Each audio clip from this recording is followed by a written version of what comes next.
আল্লাহর এক বান্দা যখন 10-12 বছর বয়স, তখন সে মানুষের বাড়িতে কাজ করে,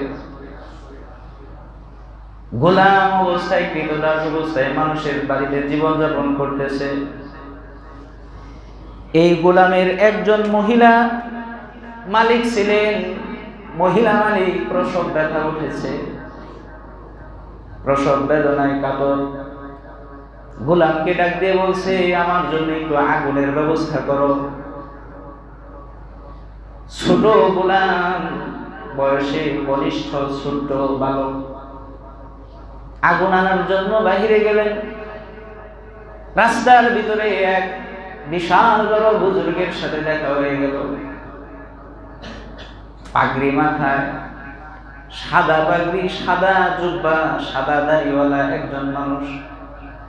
ডাক দিয়ে বলতেছে, বাবা তুমি কোথায় যাও?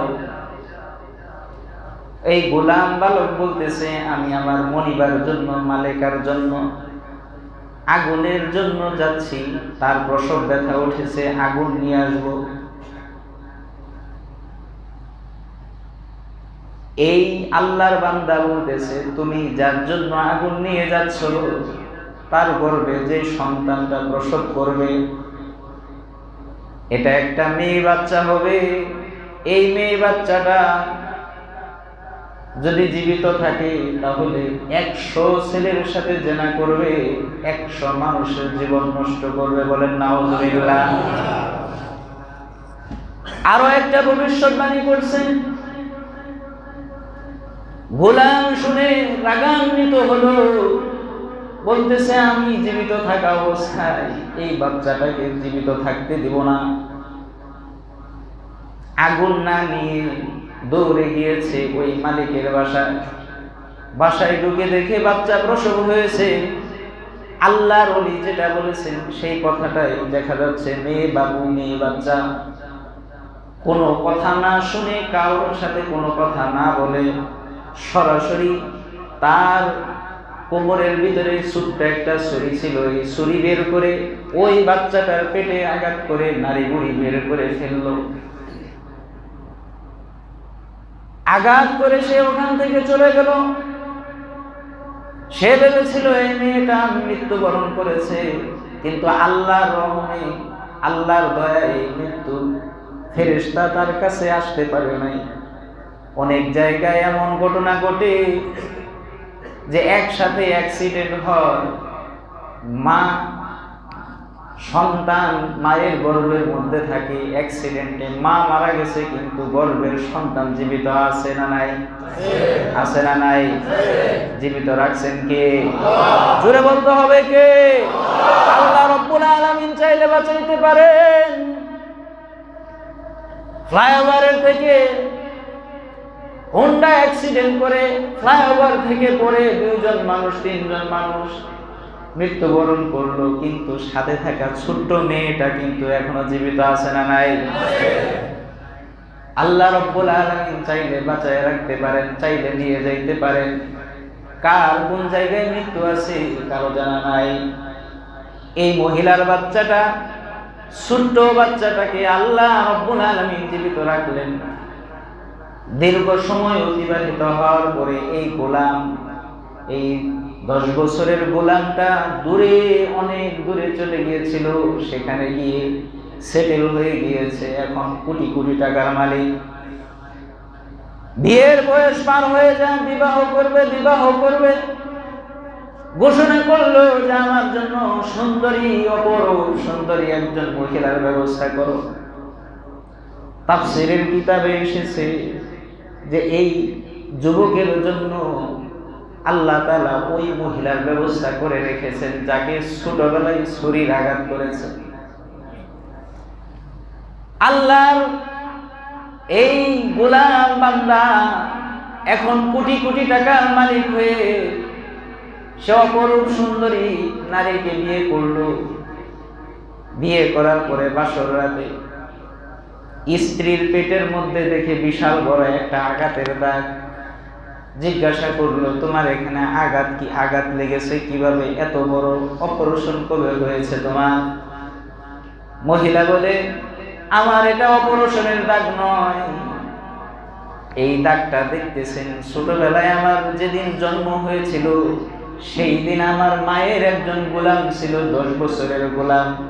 এই 10 বছরের গোলামটা আমাকে মেরে ফেলার জন্য আমার পেটের ভিতরে ছুরি মেরেছিল, ছুরির আঘাতের সেই দাগটা এখনো আমার রয়ে গেছে।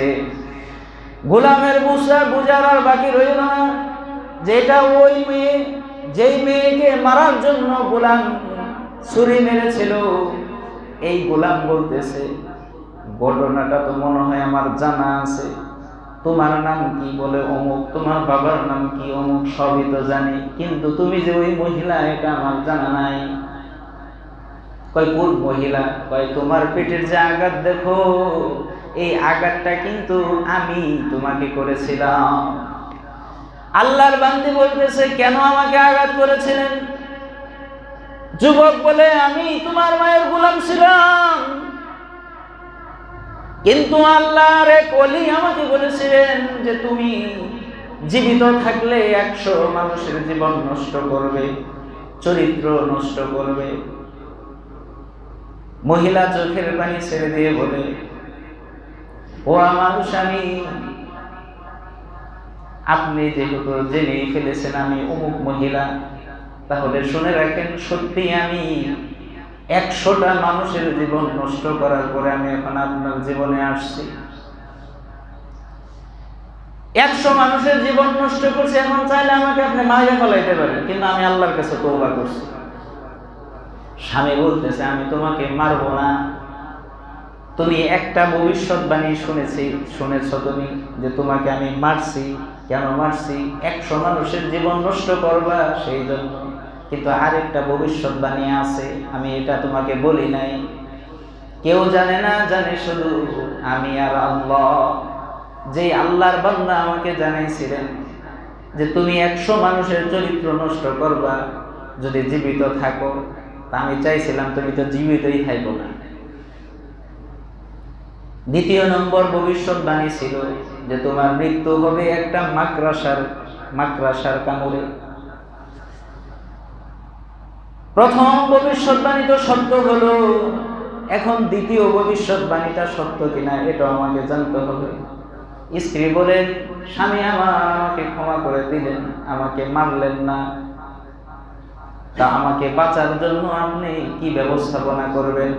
স্বামী বলেন আমি তোমাকে বাঁচিয়ে রাখবো, একটা কাচের ঘরের মধ্যে রাখবো। তাফসীরের কিতাবের মধ্যে এসেছে ওই স্বামী স্ত্রীকে জীবিত রাখার জন্য একটা কাচের ঘর নির্মাণ করলো, যে কাচের ঘরের মধ্যে কোনো ছিদ্র ছিল না। দীর্ঘদিন জীবিত থাকার পরে আল্লাহর হুকুমে ওই কাচের ঘরের কোণার মধ্যে একটা মাকড়াসার জাল দেখা যায়। মাকড়াসা দেখা যায়, অল্প সময়ের মধ্যে সেই মাকড়াসার জালটা বড় হইতে থাকে। এই জালের ভিতরে অল্প সময়ের মধ্যে বিশাল বড় একটা মাকড়াসার জন্ম হয়ে যায়। বলেন আল্লাহু আকবার। আরো জোরে বলেন আল্লাহু আকবার। এই মাকড়াসা আসলে উক্ত মাকড়াসা নয়, এটা আজরাইল মাকড়াসা। কথা বলেন ঠিক কিনা? এটা আজরাইল মাকড়াসা ছিল। আল্লাহর হুকুমে সে ওখানে জন্মগ্রহণ করেছে। সকালবেলা ঘুম থেকে উঠে দেখে মাকড়াসার জাল দেখা যায়, কোনো ছিদ্র নাই ঘরের মধ্যে, কিন্তু মাকড়াসার জাল। মাকড়াসা এত বড় মাকড়াসা, লাঠি নিয়ে, হাতের কাছে যেই ঝাড়ু লাঠি ছিল সেটা নিয়ে এই মাকড়াসার জাল নিয়ে মাকড়াসাকে মারতেছে আর বলতেছে তুই আমারে হত্যা করতে এসেছিস, তোরেই আমি ডাকবো না, দেখি তুই আমারে কেমনে কামড় দিস, কেমনে মারস। রাগে গুসায় এটা বাড়ি দিতে দিতে লাঠি দিয়ে এটা মারতে মারতে একদম মাটির সাথে পিষে ফেলেছে, মেঝের মধ্যে একদম পিষে ফেলেছে। লাঠি দিয়ে মারতে মারতে এক পর্যায়ে রাগে পা দিয়ে এটা ডলা দিয়েছে। এই মাকড়াসা যখন পা দিয়ে ডলা দেয়, পায়ের ভিতরে মাকড়াসা থেকে একটা কাঁটার মতো কি যেন ফুটে গেল, কাঁটার মধ্যে কি যেন লেগে গেল। কিছুক্ষণ পরে বিষ শুরু হয়ে গেল। বিষের যন্ত্রণায় ছটফট করতে করতে ওই মহিলা মৃত্যুবরণ করলো। আল্লাহ তাআলার বান্দা, তুমি যেখানেই পলায়ন করো, যেখানেই থাকো, যেভাবেই থাকো, আল্লাহ যদি মৃত্যুর ফেরেশতা পাঠায় তো কেউ তোমাকে হেফাজত করতে পারবে না।